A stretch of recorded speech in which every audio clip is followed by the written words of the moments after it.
ทัวร์นาเมนต์นี้มีเงินรางวัลสูงสุดถึง 330,000 บาท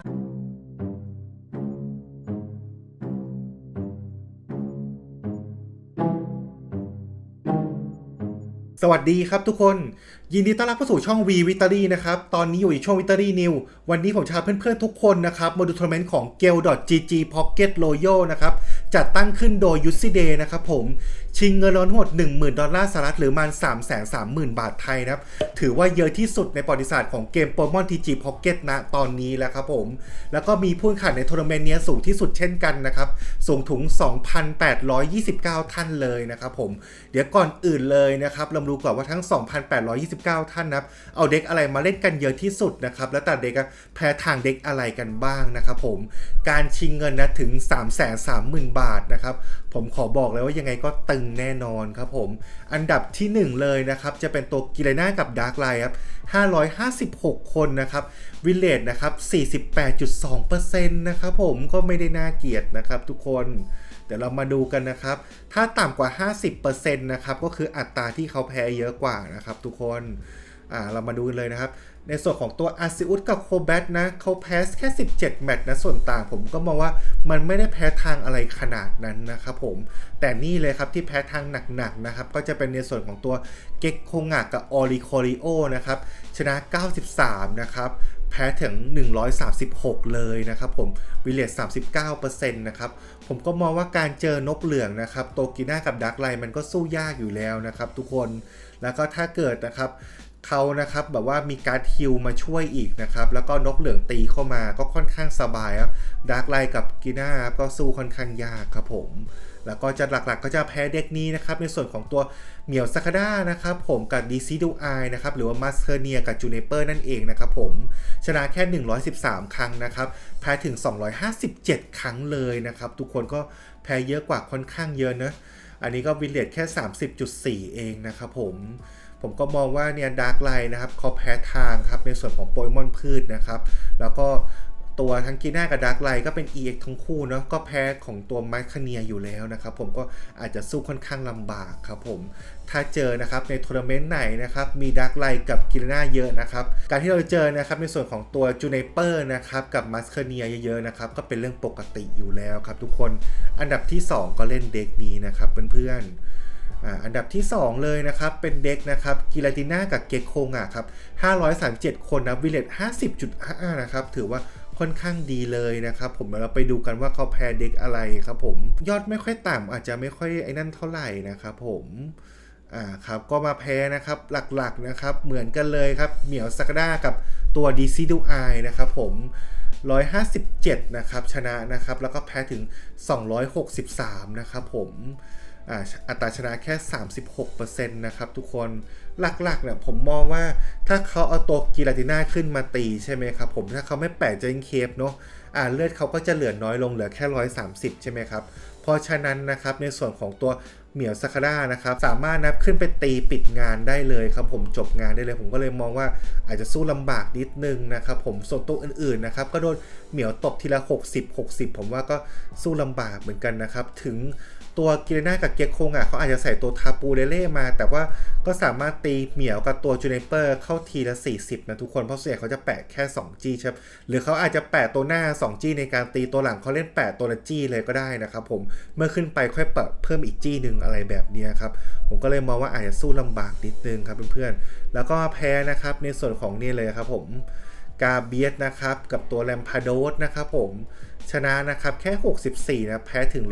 129เลยนะครับวิลเลจก็ 32% นะครับผมมองว่าการโจมตีของแลมพาโดสมันอาจจะค่อนข้าง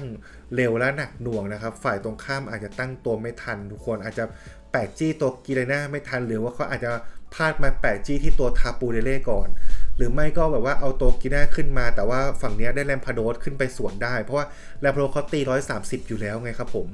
ถึงนะครับเขามีเลือด150เอาแลมพาโดสตีไปก่อนตัวกิเลน่านะครับถ้าไม่มีตัวเกคโคงะเนาะวันฮิตมาก็ไม่ตายนะครับผมก็ต้องถอยไปอะไรอย่างเงี้ยทุกคนแต่ถ้าเขาไม่มีฮิลนะครับเขาก็ไม่สามารถตีได้พอตีปุ๊บเขาต้องแลกกันแบบว่าตายคู่หรือว่าเขาอาจจะแบบบาดเจ็บตายไปคนเดียวอะไรเงี้ยมันก็ทำให้ฝ่ายตรงข้ามเล่นค่อนข้างยากนะครับผมแล้วก็ในการเจอเบเนเต้เนาะชนะ2แพ้ถึง12เลยเบเนเต้นะครับผม ครับหลักๆน่าจะเล่นเป็นจี้ผสมนะทั้งจี้พลังจิตนะครับแล้วก็จี้น้ำนะผมว่าน่าจะเล่นจี้ผสมมากกว่าหลักๆนะครับผมเพราะว่าถ้าเราเอาเบเนเต้ตีได้นะครับแต่ว่าถ้าเกิดฝั่งตรงข้ามสามารถสวนในตัวเบเนเต้ตายใช่ปะเรายังมีดาเมจจากเกโคงะไปปิดอีกนะครับผมว่าตัวเบเนเต้มันไม่ได้มีดาเมจที่เยอะมากมายขนาดนั้นครับทุกคนผมก็เลยมองว่าน่าจะเป็นแบบว่าเอาตัวเคโคงะขึ้นไปปิดดาเมจที่เหลือประมาณนี้ครับผมอันดับที่3นะครับจะเป็นตัวเหมียวซาคาด้านะครับกับตัวดิซิดูไอนะครับ313ท่านนะครับวิเลต 54% นะครับผมหลักๆผมมองว่าน่าจะแพ้ตัวธาตุไฟนะน่าจะแพ้พวกลิซาดอนนะครับผมอันนี้เขาบอกว่าแพ้ตัวอาซูดกับโคแบทนะครับชนะ58นะครับแพ้95ครับผมหลักๆถ้าเป็นอาซูดโคแบทยุคนี้นะครับทุกคนส่วนใหญ่เขาจะเล่นคู่กับตัวคานิวายเนาะแล้วก็ใช้แต่ energy พืชนะครับผมมองว่าน่าจะเจอเกมเร็วมากกว่าอย่างเช่นว่าตัวโคแบทนะครับอีโวได้เร็วเนาะใช้ท่ายิง30ไปแล้วก็8-1ที่คานิวายตี50ไปอะไรอย่างเงี้ยทางฝั่งตัวเนียวฮะนะครับร่าง1เนี่ยก็ตายได้เลยใช่ไหมครับผมแล้วถ้าเกิดจะเป็นตัวมาสเคเนียขึ้นมานะครับมาสเคเนียเขาตี60ใช่ไหมครับตัวคานิวายโดนวันฮิตก็ไม่ตายนะครับต้องตีถึง2ครั้งครับผมเพราะฉะนั้นอาจจะโดนตัวโคแบทเนี่ยทำดาเมจไปก่อนโดนตัวคานิวายตีแล้วอาสุดขึ้นไปจบงานตอนหลังก็ได้ถ้าเขาตาย2ตัวที่3จะขึ้นมาล่างครบผมก็มองว่ามันค่อนข้างยากถ้าจะมือไม่เทพจริงๆนะครับผมครับแล้วก็เนี่ยครับมาแพ้ธาตุไฟนะครับเป็นลิซาดอนครับกับทูเทเนเตอร์ครับผมอันนี้ก็แพ้เยอะกว่านะครับผมแล้วก็มาแพ้เนี่ยลิซาดอนกาโอกาเอ็นนะชนะ11แพ้33นะครับผมคือหลักๆโปเกมอนพืชมันก็แพ้ไฟอยู่แล้วใช่ไหมส่วนต่าง20เนาะแต่ว่าในส่วนของตัวมาสเคเนียทุกคนเวลาเขาติดตัวโปเกมอนทูผ้าคลุมสีเขียวเนาะติดเข้าไปนะเลือดเขาก็จะกลายเป็นตัว170ใช่ไหมครับลิซาดอนเมื่อตีไป150แล้วก็แพ้ธาตุอีก20ก็จะพอดีครับทุกคนมันก็เลยอาจจะสู้ลำบากนิดนึง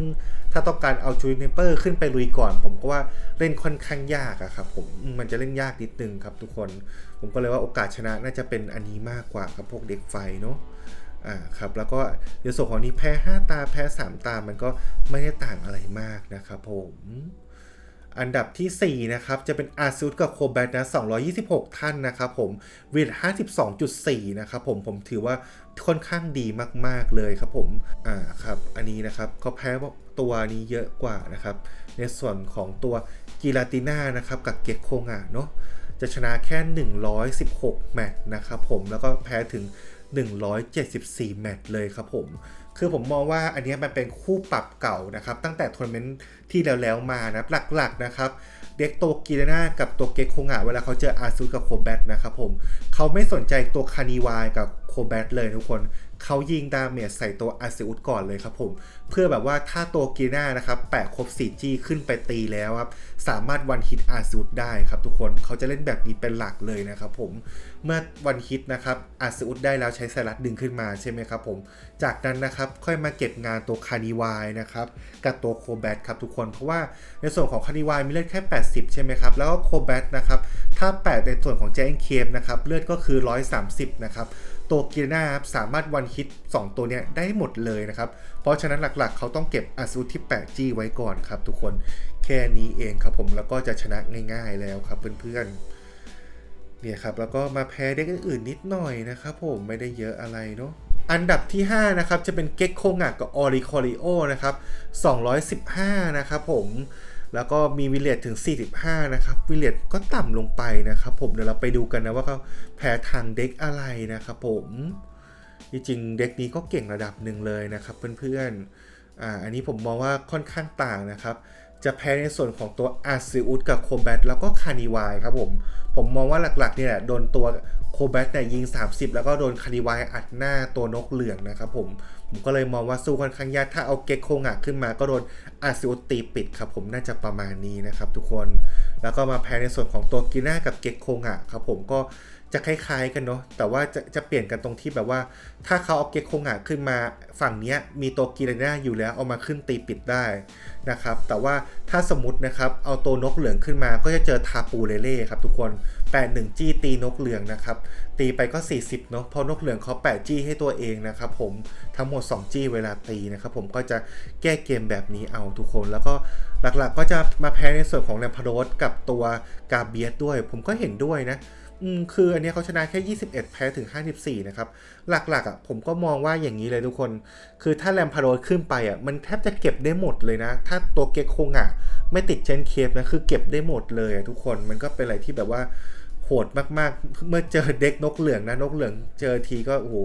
น่าจะลำบากมากๆเลยนะครับผมและอันนี้ก็ชนะแค่3แพ้13นะเจอเก็กคงกับตัวกินาน่าครับผมอันนี้ที่เขาสลับกันนะครับผมมองว่าถ้าเอาตัวกินาน่าขึ้นก่อนนะครับก็คือใส่ตัวกินาน่า EX 2ใบครับแต่ว่าถ้าตัวกิราติน่าอยู่ข้างหลังก็คือใส่ตัวกินาน่าใบเดียวเท่านั้นครับผมแค่นั้นเองครับเพื่อนๆอันดับที่6นะครับผมกาเบียสแลมพาโดสครับผม159ท่านนะครับวิลเลจ 51% นะวิลเลจค่อนข้างดีเลยครับทุกคนหลักๆเด็กนี้ยังไงก็ต้องแพ้กิราติน่ากับดาร์กไลท์อยู่แล้วนะครับผมเนี่ยเลยครับชนะ68แพ้ถึง133ครั้งนะวิลเลจ 33.5% นะครับหลักๆที่เขาแพ้ผมมองว่ามันปิดไม่ได้ทุกคนคือเหมือนกับว่าตัวดาร์กไลท์กับตัวกิราติน่าส่วนใหญ่เขาจะใส่พวกโปเกมอน2นะครับก็จะเป็นตัวล็อกกี้เฮมเมต2เจนเคป1นะครับเขาก็จะแปะแบบว่าล็อกไลน์เอาไว้นะครับเมื่อตัวแลมพาโดสตีมาจะถูกดาเมจตัวกิราขึ้นไปปิดก็ปิดได้ง่ายใช่ไหมครับตัวกาเบียสเมื่อเอาขึ้นมาเพื่อตีก็ตีวันฮิตไม่ตายนะครับก็สามารถสวนได้นะครับผมแต่ก่อนอื่นเลยนะก็ควรแปะจี้นะให้กิราครบ4จี้ก่อนนะครับในการเจอกับเด็กตัวแลมพาโดสนะจะได้เล่นง่ายๆครับผมมองว่าเขาน่าจะสวนประมาณนี้นะครับทุกคนแต่ถ้าสมมติว่าแลมพาโดสขึ้นมาตีเลยแล้วก็ฝ่ายเนี้ยไม่ตายนะครับผมเขาก็จะแปะ1จี้ที่ดาร์กไลท์แล้วก็เอาตัวกิเลน่าครับตี130ไปแลมพาโดสตายจะเป็นแบบนี้เป็นหลักเลยนะครับผมแล้วก็มาแพ้นะครับในส่วนของตัวมัสเคเนียกับจูเนเปอร์นะครับชนะแค่35แพ้ถึง94นะครับผมถ้าเราลองดูนะครับการเบียสแลมพาโดสนะครับแพ้โปเกมอนพืชนะครับทุกคนการที่เขาเจอเด็กเนี้ยผมก็มองว่าสู้ค่อนข้างลำบากอยู่แล้วครับผมหลักๆนะครับแลมพาโดก็ต้องตีไปถึง2ครั้งนะครับกว่าตัวมัสคเนียนะครับผมกับตัวจูเนเปอร์ถึงจะตายนะครับแต่ว่าในการสวนนะครับของฝั่งตัวมัสคเนียจูเนเปอร์ก็ต้องสวนนะครับ2ครั้งเหมือนกันนะครับผมแต่ผมมองว่าการสู้มันค่อนข้างง่ายกว่าทุกคนคือสมมติว่าตัวแลมพาโดตีตัวเด็กเราตายไปสักตัวหนึ่งนะผมมองว่าการที่เอาจูเนเปอร์ขึ้นไปสวนนะครับผมตีแบบ80แล้วแพ้ธาตุนะครับหรือว่าตี100ไปเลยมันก็สามารถล้มตัวแลมพาโดได้ง่ายๆอยู่แล้วถ้าฝั่งตรงข้ามไม่มีแลมพาโดอีกตัวต้องเป็นกาเบียสนะครับถ้า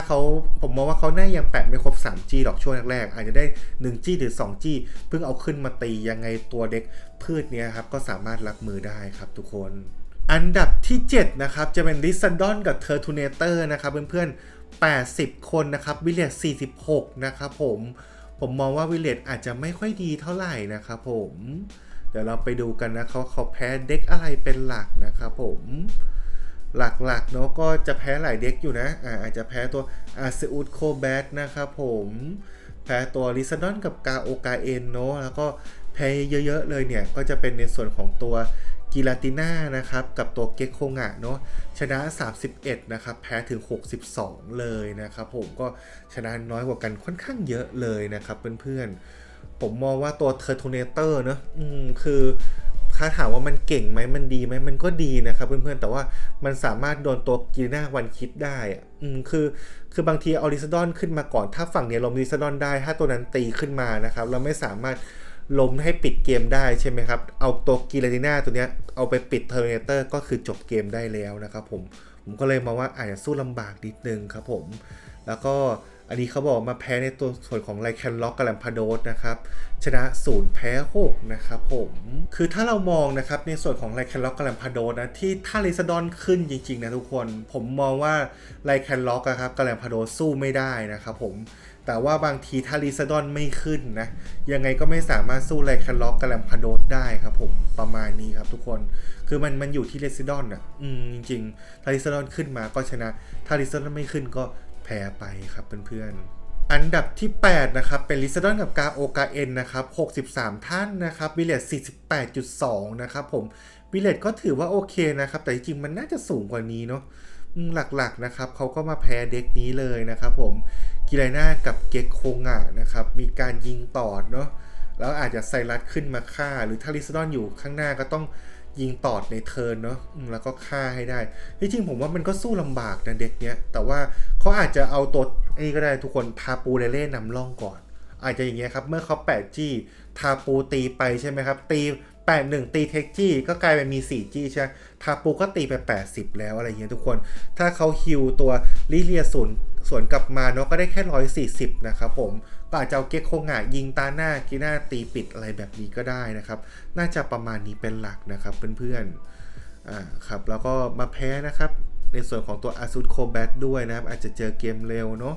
แล้วก็มาแพ้ในส่วนของตัวเก็กโคงะนะครับกับออริคอริโอนะชนะ2แพ้ถึง18นะครับถ้าเจอออริคอริโอก็สู้ยากแน่นอนครับผมจริงๆครับสู้ค่อนข้างยากนะเพราะว่าจะไปหวังตัวกาโอกาเอ็นตีแล้วให้เขาติดเบิร์ดบางทีก็อาจจะถอยสลับกับตัวออริคอริโอตัวหลังมาก็ได้นะครับหรือว่าฮิวสวนก็ได้ครับทุกคน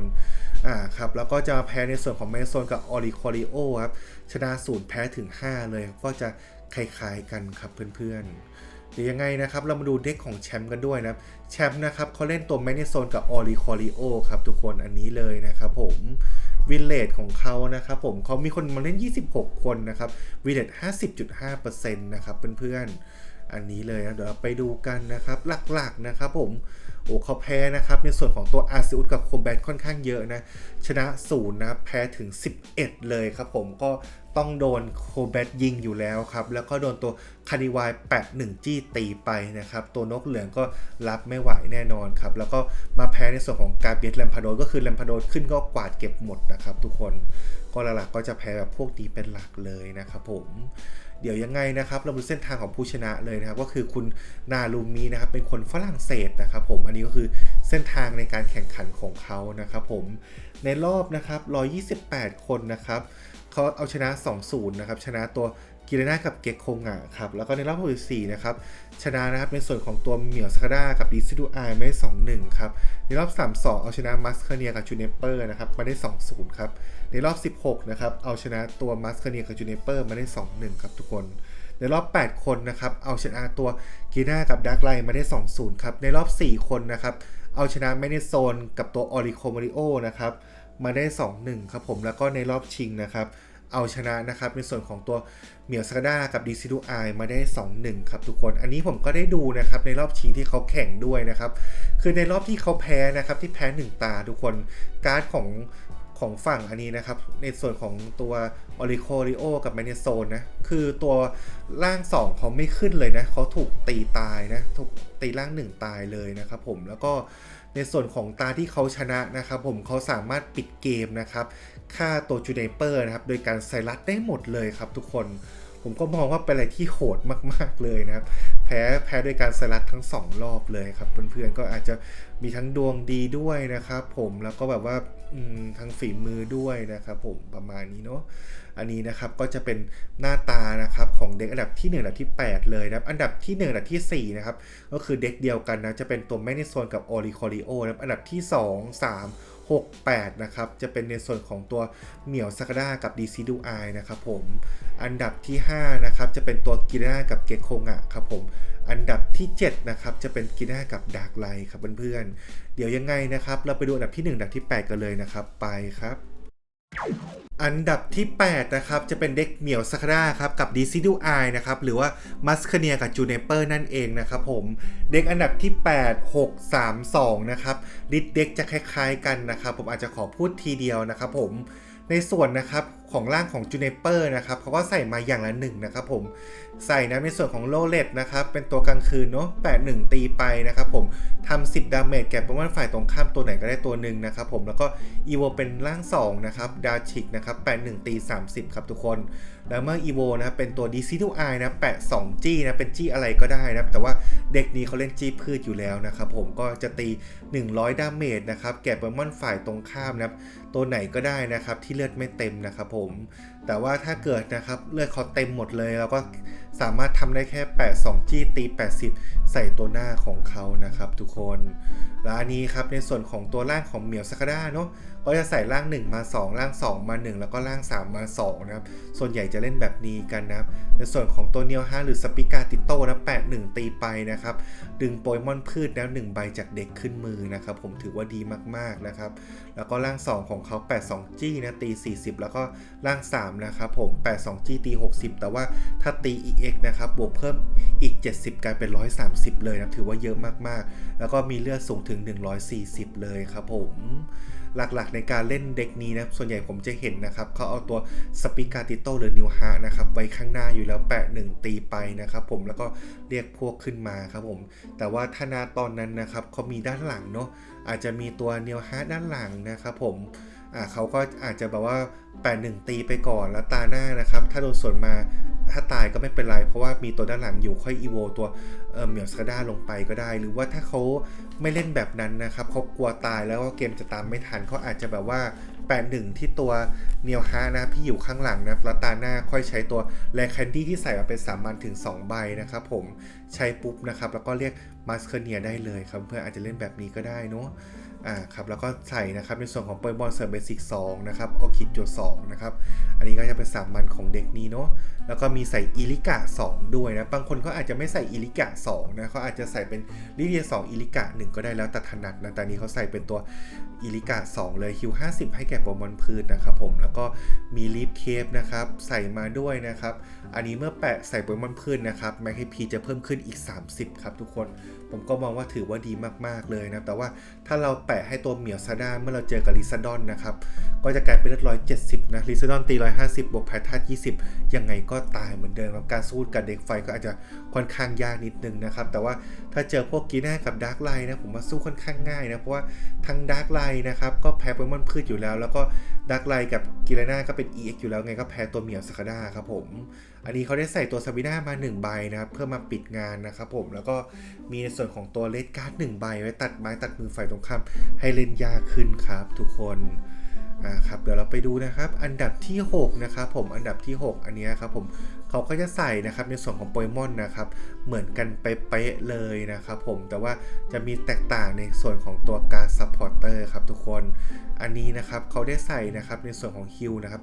เพิ่มขึ้นมาแทนนะครับใส่ตัวลิเลียมาแค่1ใบนะครับผมข้อดีของเขานะครับเขาสามารถฮิลนะครับให้แก่โปเกมอนสเตจ2ได้60นะครับผมก็คือฮิลให้กับตัวเหมียวสกาด้ากับตัวจูไนเปอร์นะครับผมสามารถฮิล2ตัวนี้ได้นะไม่สามารถฮิลในส่วนของร่าง1กับร่าง2ได้นะครับผมก็อาจจะมีข้อจำกัดอยู่นิดนึงนะครับแล้วการที่เขาเอาซาบิน่าออกไปทำให้เขาต้องเล่นแบบว่าหน้าชนอย่างเดียวเลยนะครับต้องล้มตัวหน้าให้ได้ก่อนแล้วค่อยไปเจอตัวหลังครับผมส่วนที่เหลือนะครับก็ใส่การ์ดเหมือนกันเลยครับทุกคนแล้วก็อันดับที่3นะครับผมอันนี้นะครับก็จะใส่นะครับการ์ดทุกอย่างนะครับจะคล้ายๆกับอันดับที่6นะครับผมแต่ว่าจะมีส่วนต่างในส่วนของตัวโรเลตนะครับอันนี้เขาใส่เป็นตัวกลางวันนะ81ตี20ครับผมแล้วก็ส่วนของอันดับที่2นะครับผมก็จะเหมือนกับอันดับที่6ไปเลยนะครับผมก็จะมีตัวอิลิกา2นะครับลิเลีย1นะครับก็ดับเครื่องชนตีแต่ข้างหน้าไม่สนใจตัวหลังเลยครับเพื่อนๆแต่จากที่ผมเคยเล่นเด็กนี้แล้วนะผมเล่นอยู่หลายครั้งนะผมเล่นไม่ค่อยออกทุกคนแบบมือมันแบบค่อนข้างที่แบบไม่ค่อยดีนะจั่วไม่ค่อยดี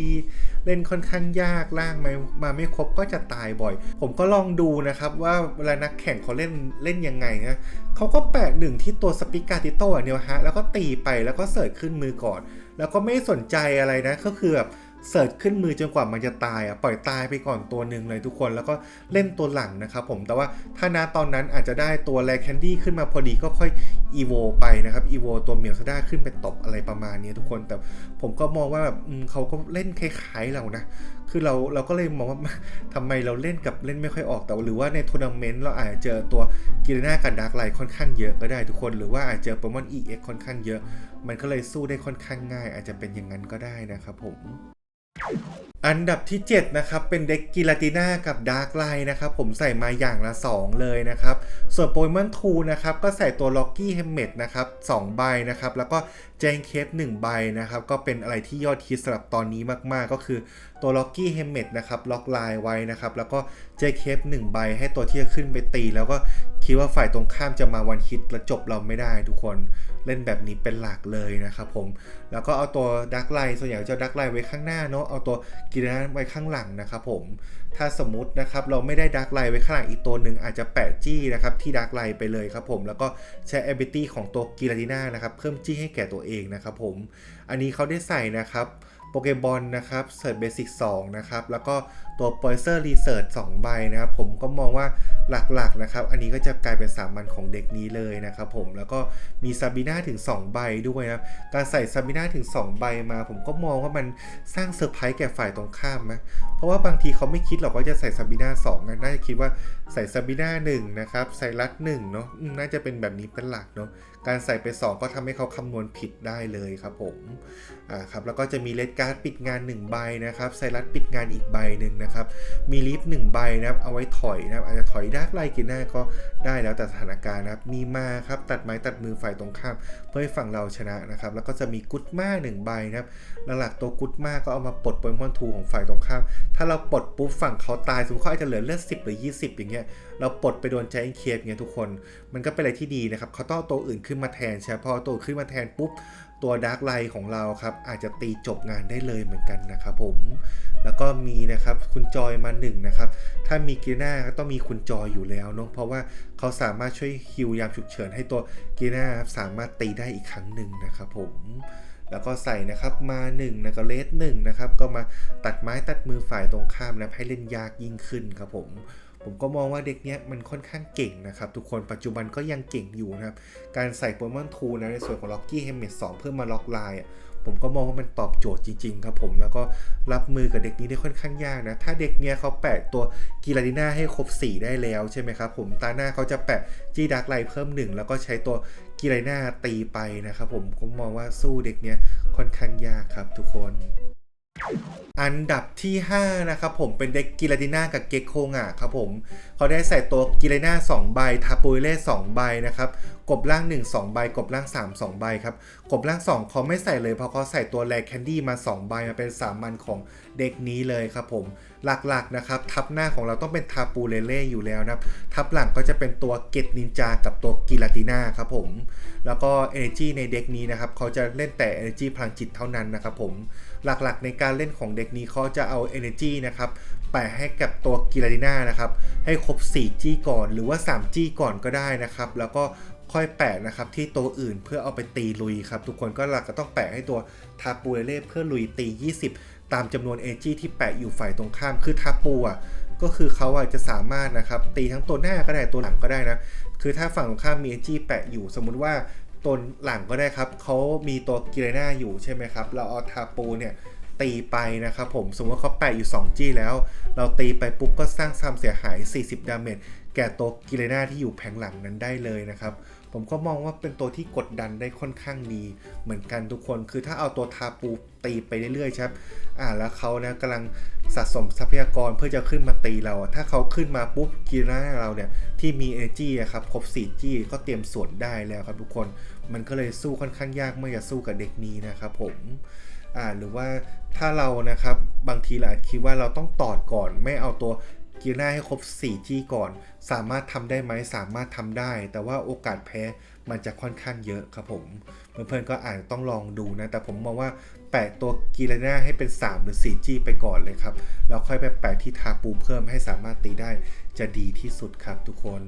เขาได้ใส่นะในส่วนของโปรยบอลเซอร์เบสิก2เอาคิดจั่ว2นะครับมาเป็นสามัญของเด็กนี้นะครับมีเซรัส1 ใบมาปิดงานนะครับมีตัว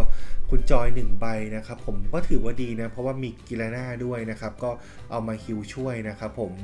อันนี้เขาได้ใส่ตัวมา1กับเลดการ์ดมา1นะครับเพื่อตัดมือฝ่ายตรงข้ามผมก็ถือว่าโอเคนะถ้าฝ่ายตรงข้ามมือน้อยแล้วก็เล่นยากอยู่แล้วครับผมแล้วก็มีส่วนของเจนเคฟมา1 ใบนะครับเจนเคฟถ้าใส่ให้ตัวกิราติน่านะครับก็ได้เนาะเมื่อเราเป็นเลือด170ตีไปหรือ150อาจถูกวันคิดได้ยากนิดนึงครับทุกคน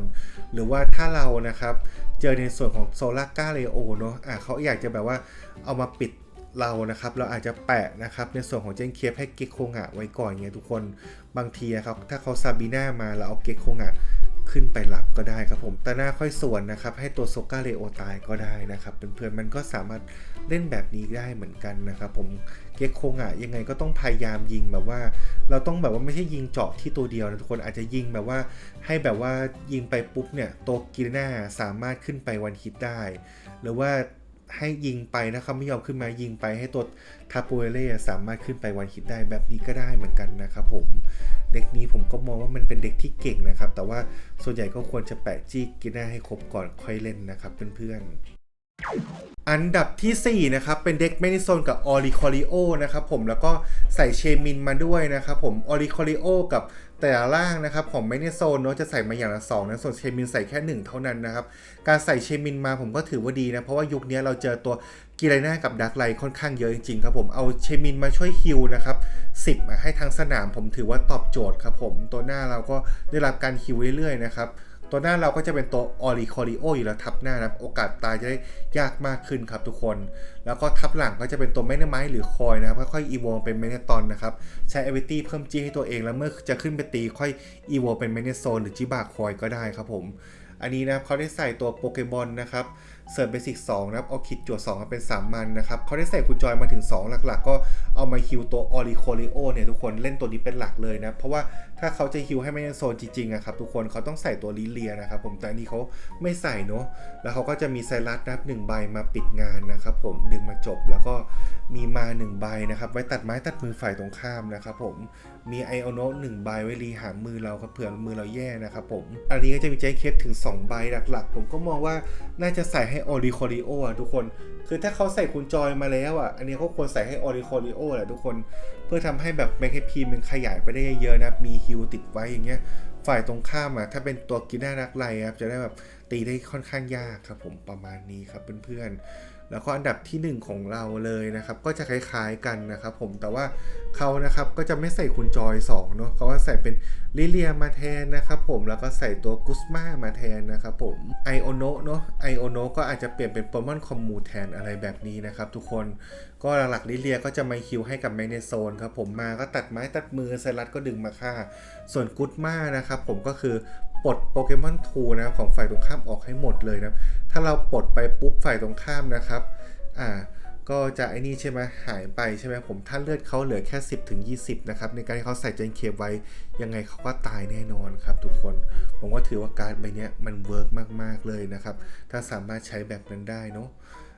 ครับแล้วก็จะมีในส่วนของตัวเจนเคปนะครับมา2นะครับผมก็หลักๆเนาะก็น่าจะแปะให้ตัวไมเนโซนเนี่ยแหละครับเพื่อนๆเพราะว่าอันนี้เขามีลิเลียนะฮิวให้เมโซนก็อาจจะแปะให้เมโซนก็ได้หรือว่าอาจจะแปะให้ตัวออริโคเรโอเพื่อมายื้อก็ได้เหมือนกันนะครับเพื่อนๆโอเคครับตอนนี้ผมก็ได้พูดลิสต์เด็กอันดับที่1อันดับที่8ไปเรียบร้อยแล้วนะครับผมก็มองว่าแต่ละเด็กนะครับก็มีความน่าสนใจจริงๆนะครับผมในการมาของตัวกิเลน่ากับดักไลที่ค่อนข้างเยอะนะครับก็เจอเนี่ยครับผมผู้แข่งขันเขาจะเอาเด็กแก้ทางไปเล่นกันเยอะเหมือนกันนะครับก็เอาเด็กตัวเหมียวซาด้านะครับกับจูเนเปอร์ไปแก้ทางครับทุกคนก็ไปลองเล่นกันได้นะถ้ามือแบบไม่บิ๊กมากเกินไปหรือว่าจั่วได้ไม่สวยนะผมว่ามันก็สามารถเล่นได้แต่ผมลองเล่นทีไรและมือไม่ค่อยดีเลยครับผมก็เลยไม่ค่อยอยากเล่นเท่าไหร่ครับเพื่อนๆตอนนี้นะครับผมก็อยากมาทำคลิปทุกวันนะแต่อาจจะติดนิดหน่อยนะติดนู่นติดนี่นะครับผมก็ต้องขออภัยเพื่อนๆจริงๆนะครับผมมองว่าถ้าเป็นเดือนหน้าจะพยายามทำคลิปให้ได้ทุกวันนะแต่เดือนนี้ผมก็จะพยายามเคลียร์ต่างๆออกไปก่อนนะครับผมยังไงก็ฝากกดไลค์กดแชร์กด Subscribe ติดตามกันไว้ก่อนนะเพื่อนๆอนาคตคลิปมาเยอะแน่นอนครับผมโอเคครับบ๊ายบายสวัสดีครับผมขอนำเสนอ Over Top Up บริษัทเติมเกมมือถือราคาถูกสะดวกปลอดภัยมีเกมต่างๆให้เลือกมากมายไม่ว่าจะเป็น Pokemon TCG Pocket ROV TFT Genshin Impact Free Fire และล็อกเวอร์ชันต่างๆแต่ละเกมจะมีโปรโมชั่นต่างๆมากมายยิ่งเติมมากยิ่งได้ส่วนลดมากทุนจดทะเบียนบริษัท5 ล้านบาทเปิดมากกว่า5ปีโปรโมชั่นดีๆสุดคุ้มและปลอดภัยต้อง Over Top Up เท่านั้นลิงก์ Facebook Fanpage และ LINE อยู่ด้านล่างใต้คลิปนี้เลย